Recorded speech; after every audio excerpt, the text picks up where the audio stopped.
Welcome back ناظرین کرام، programme رمضان ہمارے ساتھ میں آپ کو ایک دفعہ پھر دل کی گہرائیوں سے خوش آمدید کہتا ہوں۔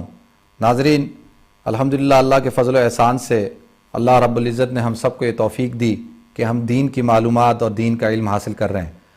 ایک بات عرض کر دوں، اللہ کے رسول نے فرمایا کہ طلب العلم فریضۃ علی کل مسلم و مسلمہ، کہ دین کا علم حاصل کرنا ہر مسلمان مرد اور عورت پہ فرض ہے۔ الحمدللہ ہم جو یہ کام کر رہے ہیں اس کے ذریعے سے ہم بھی جو ہے وہ دین کی تعلیم اور اس کی ایجوکیشن کو جو ہے وہ شیئر کر رہے ہیں۔ میرے بھائی اختر نے سوال پوچھا تھا کہ لون کے اوپر، قرضے کے اوپر۔ دیکھیں، قرضہ دو قسم کا ہوتا ہے۔ ایک قرضہ وہ ہوتا ہے کہ جو آپ نے دیا اور آپ کو 100% گارنٹی ہے کہ یہ قرضہ آپ کو واپس ملے گا، اس کے ملنے کی پوری امید ہے، آپ کو وہ قرضہ ملے گا۔ دوسرا قرضہ وہ ہوتا ہے کہ آپ نے دے دیا، اب آپ کو اس کی گارنٹی نہیں ہے، وہ شخص انکار کرتا ہے اور وہ آپ کو ٹالتا ہے اور جو ہے وہ کہتا ہے اچھا دے دوں گا، اچھا 6 مہینے بعد دوں گا، کل آنا، پرسوں آنا، 1 مہینہ 2 مہینہ، اور وہ بالکل جو ہے آپ کو اس نے رلا کے رکھا ہوا ہے اور وہ آپ کو لوٹاتا نہیں ہے۔ تو یہ اس کو کہتے ہیں کہ یہ وہ قرضہ ہے کہ جس کے اب ملنے کی امید نہیں رہی۔ تو لہٰذا جس قرضے کی ملنے کی امید ہے، 100% امید ہے، اس قرضے کے اوپر آپ کو زکوٰۃ دینی ہوگی۔ فار ایگزامپل آپ نے 1000 پاؤنڈ کسی کو دیے ہیں تو وہ 1000 پاؤنڈ آپ اپنے پرنسپل اماؤنٹ جو آپ کی سیونگ ہے، اس سیونگ میں آپ کو وہ 1000 پاؤنڈ ڈالنے ہوں گے، شامل کرنے ہوں گے، اس کے بعد جو ہے اس کے اوپر زکوٰۃ جو ہے وہ آپ کو دینی ہوگی۔ اور وہ قرضہ جس کے ملنے کی کوئی امید نہیں ہے، کوئی آدمی کھا کے بھاگ گیا، تو لہٰذا وہ قرضے کے اوپر جو ہے وہ زکوٰۃ نہیں ہے، لہذا وہ اب آپ کو شامل نہیں کرنا ہوگا۔ اگر 5 سال بعد 10 سال بعد اس شخص کو خیال آ گیا اور آنے کے بعد اس نے جو ہے وہ کہا کہ جی میں آپ کا قرض لوٹاتا ہوں، تو پھر جب وہ آپ کو لوٹا دے گا تو مستحب یہ ہے کہ پچھلے سالوں کی بھی زکوٰۃ دے دی جائے، لیکن اگر کوئی شخص نہیں دیتا اس کے بعد دیتا ہے تو پھر بھی جو ہے وہ صحیح ہے، وہ زکوٰۃ دے سکتا ہے۔ امید کرتے ہیں جی اختر صاحب آپ کے سوال کا جواب ہو گیا ہوگا۔ اچھا ناظرین، ایک اور بات عرض کرنی تھی کہ دیکھیں طلاق کے جو مسائل ہیں وہ بڑے پیچیدہ مسائل ہوتے ہیں اور اس کے اندر بہت کچھ دیکھنا ہوتا ہے، 2 زندگیوں کا معاملہ ہوتا ہے، تو لہٰذا بہتر یہ ہے کہ طلاق کے جو مسائل ہیں ان کو اپنی جو لوکل مسجد ہے آپ کی، ادھر اس کے امام صاحب کے پاس جائیں، وہاں پر اگر کوئی مفتی ہیں ان کے پاس جائیں، ان کے ساتھ ان کو وہ مسئلہ بتائیں تاکہ وہ آپ کو صحیح طور پہ آپ کی صحیح رہنمائی کریں۔ تو ایک اور کال لیتے ہیں جی۔ ہیلو السلام علیکم۔ ہیلو السلام علیکم۔ اب جو ہے وہ ہیلو السلام علیکم، اگر آپ اپنے ٹی وی کا والیوم ہلکا کر دیں پلیز، پھر آپ کی آواز آئے گی۔ ہیلو ہیلو السلام علیکم۔ جی السلام علیکم۔ جی فرمائیں۔ میں نے پوچھنا تھا یہ وطر جی جو ہم پڑھتے ہیں تہجد کی نماز کے ساتھ، وہ نفلوں سے پہلے پڑھنے ہیں یا نفل کے بعد پڑھنے ہیں؟ ٹھیک ہے، میں بتاتا ہوں آپ کو۔ اور کوئی سوال ہے آپ کا؟ جی نہیں، تھینک یو، شکریہ جی، بہت شکریہ آپ کی کال کرنے کا جی۔ جزاک اللہ۔ ایک اور کال لیتے ہیں۔ ہیلو السلام علیکم۔ Walaikum Assalam. G I just had one question regarding the floods that are happening in Pakistan. G G Is it better to help the people that are most need of zakat, or is it still better to help family which may be able to support themselves, ٹھیک ہے which is within your immediate vicinity, but they could do with your help as well? ٹھیک ہے، How do you prioritize which one gets the zakat? Okay.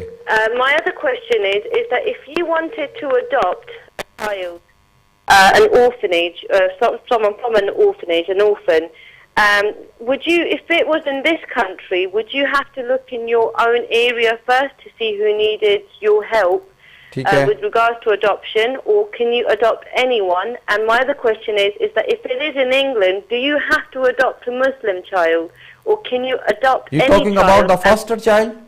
Sorry? You talking about the fostering that? Not fostering, just taking on. Oh, okay, I understand that. Taking on. Do you have to, if it's a child from any religion, do you have to bring them up as a Muslim? Yeah, sister, can you keep watch our program? Inshallah, I can tell you now. Okay, ji, jazakum Allah ahsan jaza. ایک اور کال لیتے ہیں۔ Hello السلام علیکم۔ وعلیکم السلام، قابل احترام مفتی صاحب۔ وعلیکم السلام ورحمۃ اللہ۔ جی میرے بھائی فرمائیں۔ آپ نے ابھی ایک کوشچن کا آنسر دیا کہ طلاق 3 دفعہ دینے سے ہو جاتی ہے۔ جی جی قابل احترام مفتی صاحب، میں نے پیس ٹی وی دیکھا تھا اس دن، ڈاکٹر ذاکر نائک کے پروگرام میں انہوں نے قرآن کے ساتھ ریفرنس دے کے بتایا کہ ایٹ اے ٹائم 3 دفعہ طلاق دینے سے نہیں ہوتی ہے، اور انہوں نے ایک حدیث بھی کوٹ کی جس کے اندر انہوں نے بتایا کہ ایٹ اے ٹائم دی ہوئی طلاق وہ ایک کنسیڈر ہوگی اور 3 مختلف اوقات میں دی گئی طلاقیں 3 طلاقیں کنسیڈر. ٹھیک ہے میرے بھائی, کین یو پلیز ایکسپلین می دس؟ بالکل ایکسپلین کرتا ہوں میرے بھائی, بہت شکریہ میرے بھائی آپ کے کال کرنے کا. ایک اور کال لیتے ہیں. ہیلو السلام علیکم. وعلیکم السلام. جی سر میرا کوشچن ہے زکوٰۃ کے متعلق. جی اگر جو گولڈ ہے اس کے بارے میں بہت کلیئر ہوں اور جو ڈپازٹ ہے وہ بھی میرے سامنے بہت کلیئر ہے. جی اگر آپ کے پاس کچھ پراپرٹیز ہیں, ٹھیک ہے, جو آپ نے انویسٹمنٹ پراپرٹیز لی تھی اور اب آپ ان پہ رینٹ آتا ہے آپ کو, ٹھیک ہے, ان پہ کیسے زکوٰۃ دیں گے, وہ کیا, اس کا کیا طریقہ کار ہے؟ ٹھیک ہے میں بتاتا ہوں بھائی, بہت شکریہ. اچھا, ایک تو سوال یہ پوچھا ہے کہ جی وطر جو پڑھتے ہیں یعنی وہ نفل سے پہلے پڑھنے چاہیے یا بعد میں پڑھنے چاہیے.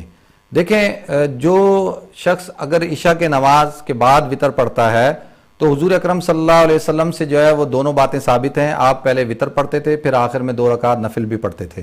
اسی طریقے سے اگر کوئی شخص چاہتا ہے کہ وہ تہجد کے ساتھ جو ہے وہ وطر پڑھے, تو جو وطر تہجد کے ساتھ پڑھنا چاہتا ہے تو اس کو چاہیے کہ پہلے جو ہے نوافل پڑھ لے اور آخری نماز جو ہے وہ وطر ہونی چاہیے. تو حضور اکرم صلی اللہ علیہ وسلم کی جو حدیث ہے کہ تمہاری رات کی آخری نماز جو ہے وہ وطر ہونی چاہیے, وہ اس طور پر ہے جب آدمی جو ہے وہ تہجد پڑھے اور تہجد پڑھنے کے بعد جو ہے وطر پڑھ لے. اور اگر جو ہے رات کو عشاء کے بعد پڑھتا ہے تو پہلے وطر پڑھ لے, اس کے بعد 2 رکعت نفل پڑھ لے. یہ دونوں چیزیں حضور اکرم صلی اللہ علیہ وسلم سے ثابت ہیں. اسی طریقے سے میری بہن نے جو ہے وہ سوال پوچھا ہے کہ جو آج کل یہ, اس سے پہلے بھی ایک میری بہن نے سوال پوچھا تھا کہ جو ہے زکوٰۃ کس کو دی جائے. دیکھیں میں نے پہلے بھی عرض کر چکا ہوں, پہلے بھی عرض کیا ہے میں نے کہ زکوٰۃ جو ہے وہ سب سے زیادہ جو ضرورت مند ہوتا ہے اس کو دینی ہوتی ہے. اور بہتر یہ ہوتا ہے کہ آپ کا قریبی رشتہ دار ہو, پھر علاقے والا ہو, گاؤں والا ہو, پھر ملک والا ہو. لیکن کب سم ٹائم ایسے حالات ہو جاتے ہیں کہ ایک طرف ہے کہ آپ ان کو ایسا کریں کہ اپنی زکوٰۃ کو تقسیم کر لیں کہ 25% جو ہے وہ آپ اپنے رشتہ داروں کو دے دیں اور 75% جو ہے وہ ان لوگوں کو دے دیں جو بہت بری حالت کے اندر ہیں اور جن کی زندگی کو ہم نے بچانا ہے. تو لہذا کبھی حالات مختلف ہوتے ہیں, تو مختلف حالات کی بنا پر جو ہے وہ زکوٰۃ کی کنڈیشن بھی بدل جاتی ہے. اگر عام حالات ہیں تو ان حالات کے اندر اپنے رشتہ داروں کو, عزیز و قارب کو جو ہے وہ زکوٰۃ دینی چاہیے, ان کا حق زیادہ بنتا ہے. اسی طریقے سے میری بہن نے سوال پوچھا ہے کہ اگر کسی یتیم کو جو ہے وہ کسی orphan کو اڈاپٹ کرنا, دیکھیں بالکل اڈاپٹ کر سکتے ہیں آپ, اس کے اوپر بہت ثواب ہے. اللہ کے رسول صلی اللہ علیہ وسلم نے فرمایا کہ جو شخص یتیم کے سر کے اوپر ہاتھ رکھتا ہے تو اللہ رب العزت اس کو اس کے ہاتھ کے نیچے جتنے بال آتے ہیں اس کے بقدر اس کو نیکیاں عطا فرماتے ہیں. اور اللہ کے رسول صلی اللہ علیہ وسلم تو خود یتیم تھے. تو یتیموں کی کفالت کرنا, یتیموں کو جو ہے لک آفٹر کرنا, یہ بہت ہی بڑے ثواب کا کام ہے. کیونکہ جس کا والد چلا گیا تو گویا کہ اس کے سر کے اوپر سے دنیاوی طور پہ سایہ ختم ہو گیا, آپ اس کے اوپر سایہ رکھتے ہیں, آپ اس کو لک آفٹر کرتے ہیں, تو یہ بہت بڑے ثواب کی بات ہے. پھر دوسرا آپ نے کہا کہ جی جو بچہ اڈاپٹ کرنا ہو تو کیا وہ صرف مسلمان بچہ ہی کیا جا سکتا ہے یا کسی بھی مذہب کا, کسی بھی ریلیجن کا بچہ کیا جا سکتا ہے؟ دیکھیں کوشش تو یہ کریں کہ اگر قریب میں عزیز و قارب میں کوئی یتیم بچے بچیاں ہیں تو ان کو اڈاپٹ کریں.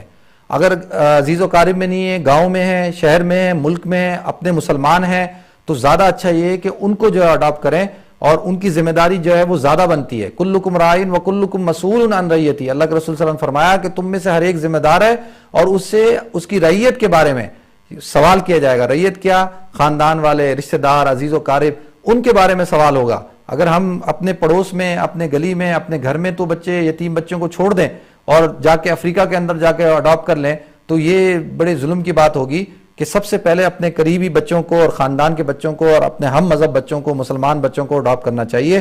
ہاں اگر کسی یتیم ایسے کسی کرسچن بچے کو یا غیر مذہب کے بچے کو اڈاپٹ کر لیا اور اس کو مسلمان کر لیا اور اس کو اسلام کی دولت سے نواز دیا تو اس کا بھی بہت بڑا ثواب ہے. میرے بھائی نے سوال پوچھا ہے 3 طلاقوں کے بارے میں. دیکھیں میرے بھائی, اہل سنت والجماعت حنفی مسلک کے تحت امام شافعی, امام مالک, امام احمد بن حنبل, امام حنیفہ رحمۃ اللہ علیہ, اہل سنت والجماعت کے نزدیک 3 طلاقیں دینے سے 3 طلاقیں ہوتی ہیں. قرآن کے اندر اللہ نے واضح فرمایا الطلاق مرتان, طلاقیں 2 دفعہ ہیں, اس سے 2 دفعہ, وفین طلقہا سے مراد تیسری ہے. تو لہذا میری یہ بات سمجھ میں نہیں آتی کہ اگر ہم کسی کو 3 پاؤنڈ دیتے ہیں تو وہ 3 پاؤنڈ ہی کنسیڈر ہوتے ہیں, وہ 1 پاؤنڈ کنسیڈر نہیں ہوتا. لیکن جب طلاق کی باری آ جاتی ہے تو وہ 3 کو 1 بنا دیتے ہیں. تو لہٰذا یہ اختلافی بات ہے. میں نے جبھی عرض کیا کہ اپنے مسجد کے جو مقامی لوگ ہیں, امام ہیں, ان سے جو ہے جا کے کانٹیکٹ کریں, وہ جو آپ کو مسئلہ بتائیں اس کے مطابق جو ہے وہ آپ کر لیں.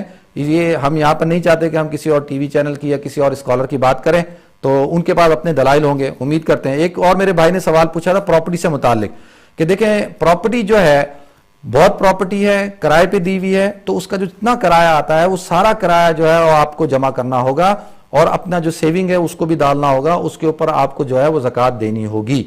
اور اگر وہ بیچنے کے لیے لگائی ہوئی ہے آپ نے اور کرایہ بھی آتا ہے, تو لہذا جب وہ پراپرٹی بک جائے گی, مثال کے طور پہ ایک گھر ہے, آپ نے اس کو مارکیٹ میں سیل پہ لگایا ہوا ہے کہ 2 لاکھ پاؤنڈ کا بیچنا ہے, اور وہ کرایہ بھی آتا ہے اس میں سے, اب وہ گھر جو ہے وہ 2 لاکھ پاؤنڈ کا بک گیا اور آپ کو 1500 پاؤنڈ کر کے پورا سال میں جو ہے وہ کرایہ بھی مل گیا, تو آپ کو وہ 2 لاکھ پاؤنڈ بھی اور جو کرایہ بھی ہے اس کو شامل کرنا ہوگا اپنی سیونگ کے اندر, ٹوٹل اماؤنٹ کے اندر. اس کے بعد اس کے اوپر جو ہے وہ آپ کو زکوٰۃ دینی ہوگی. امید کرتے ہیں جی آپ کے سوال کے جواب ہو گئے ہوں گے. ایک اور کال لیتے ہیں جی. ہیلو, السلام علیکم. وعلیکم السلام جناب, کیا حال ہے؟ ٹھیک ہے اللہ کا شکر, آپ سنائیں, خیریت سے ہیں؟ اچھا, میں نے ایک کوشچن پوچھا تھا کہ ایک آدمی نے اپنی کزن سے شادی کی ہے, تو کچھ عرصے کے بعد اس کے دوستوں نے اس سے پوچھا کہ اب تمہاری کزن نہیں رہی, تمہاری بیوی ہے. تو اس نے دانستان اس کو دوستوں کے سامنے کہا کہ وہ میری بیوی نہیں, وہ میری کزن ہے. 3 دفعہ اس کے دوستوں نے ریکویسٹ کیا تھا, ٹھیک ہے, کہ وہ تمہاری بیوی ہے یا کزن ہے, تو اس نے کہا میری کزن ہے وہ, حالانکہ اس نے شادی کی تھی, ٹھیک ہے, کزن سے. تو بتائیں شرعی لحاظ سے اس کا نکاح مکروہ ٹوٹ گیا یا کیا, یا اگر نہیں نکاح ٹوٹا تو کیا اس کا کفارہ یا کس طرح؟ ٹھیک ہے میرے بھائی, آپ پروگرام دیکھیں, انشاءاللہ میں بتاتا ہوں. بالکل. ایک اور کال لیتے ہیں. ہیلو, السلام علیکم. السلام علیکم, مفتی صاحب سے بات کرنی ہے. جی میں آپ کی آواز سن رہا ہوں, آپ فرمائیں. مفتی صاحب, میں پچھلے ہفتے آپ کو فون کیا تھا پل صراط کا مسئلہ. حضرت آج میں نے ماشاءاللہ پل صراط پہ پوری تفصیل سے گفتگو کی ہے, آپ شاید پروگرام نہیں دیکھ رہے تھے. میں نہیں دیکھ رہا تھا, میں بس ابھی دوبارہ آپ کے لیے دوبارہ عرض کروں گا انشاءاللہ. میں بہت مشکور ہوں. جی جی بالکل, میں نے آج عرض کر دیا. اچھا, بہت شکریہ جی آپ کی کال کرنے کا. اچھا, میں آپ کو پل صراط کا بتا دوں, آج میں نے حدیث بھی پیش کی تھی قرآن کی, کہ حضور اکرم صلی اللہ علیہ وسلم کی حدیث پیش کی تھی کہ حضور اکرم صلی اللہ علیہ وسلم نے فرمایا, من حافظ علی صلوات الخمس اکرم اللہ بخمس, جو شخص 5 نمازوں کی حفاظت کرتا ہے اللہ رب العزت اس کو 5 انعامات عطا فرماتا ہے. اس میں سے ایک انعام یہ ہے کہ وہ یمر علی الصراط کالبراق, کہ وہ صراط, دیکھیں یہ جو پل صراط لفظ ہے نا, یہ پل صراط ہم نے بنایا. پل عربی میں پل کا اردو میں پل کہا جاتا ہے اور عربی میں صراط کہا جاتا ہے اس کو, تو ہم پل صراط کہتے ہیں, اگرچہ لفظ جو ہے وہ صراط کا ہے. تو حضور اکرم صلی اللہ علیہ وسلم نے فرمایا کہ وہ اس کے اوپر سے بجلی کی تیزی کی طرح گزرے گا جس طریقے سے جو شخص نماز کا اہتمام کرتا ہے, اور فرمایا کہ اس کی جو اونچائی ہے وہ 500 سال کی ہے, لمبائی 500 سال کی, اترائی 500 سال کی, بال سے زیادہ باریک ہے اور تلوار سے زیادہ تیز ہے, جو جہنمی ہوگا وہ کٹ کر جو ہے وہ گر جائے گا. اور ایک اور حدیث ہے حضور اکرم صلی اللہ علیہ وسلم کی فضائل کے اعتبار سے, تسموا ضحایاکم فانھا علی الصراط متاعاکم, کہ اپنے قربانی کے جانوروں کو خوب کھلایا پلایا کرو کہ کل تمہارے لیے جو ہے وہ پل صراط کے اوپر جو ہے وہ تمہاری جو ہے وہ سواری بنیں گے. تو امید کرتے ہیں آپ کے سوال کا جواب ہو گیا ہوگا. یہ ایک آخری 1 منٹ میں جواب دے دوں میرے بھائی کا, کہ میرے بھائی نے پوچھا ہے کہ جی کسی نے کسی سے شادی کی, اپنے کزن سے نکاح کر لیا, اور لوگوں کے سامنے لوگوں نے اس سے پوچھا کہ تم نے اس سے نکاح کیا ہے, یہ تمہاری بیوی ہے یا تمہاری کزن ہے, تو اس نے یہ کہا کہ میری کزن ہے. تو کزن کہنے سے نکاح ٹوٹتا نہیں ہے, طلاق دینے سے جو ہے وہ نکاح ٹوٹتا ہے. تو انشاءاللہ امید کرتے ہیں جی آپ حضرات کے سارے سوال جواب ہو گئے. ناظرین دعا کر لیں, اللہم صلی علی سیدنا مولانا محمد وعلی آل سیدنا مولانا محمد کما صلیت وسلمت وبارکت ورحمت ورحمت علی ابراہیم وعلی آل ابراہیم انک حمید مجید. یا اللہ تو ہم سب کی مغفرت فرما, یا اللہ ہماری جائز حاجات کو پورا فرما. حضور اکرم صلی اللہ علیہ وسلم نے جو خیر کی دعائیں مانگی ہم مانگتے ہیں ہمیں عطا فرما, اور یا اللہ جن شرور سے انہوں نے پناہ چاہیے ہم پناہ چاہتے ہیں ہمیں پناہ عطا فرما. یا اللہ تو حضور اکرم صلی اللہ علیہ وسلم کے صدقے ہماری دعاؤں کو قبول فرما. سبحان ربک رب العزت عما یصفون وسلام علی المرسلین والحمد للہ رب العالمین. ناظرین کل انشاءاللہ ہمارا پروگرام دوبارہ اسی وقت ہوگا, اپنا خیال رکھیے گا. والسلام علیکم ورحمۃ اللہ وبرکاتہ.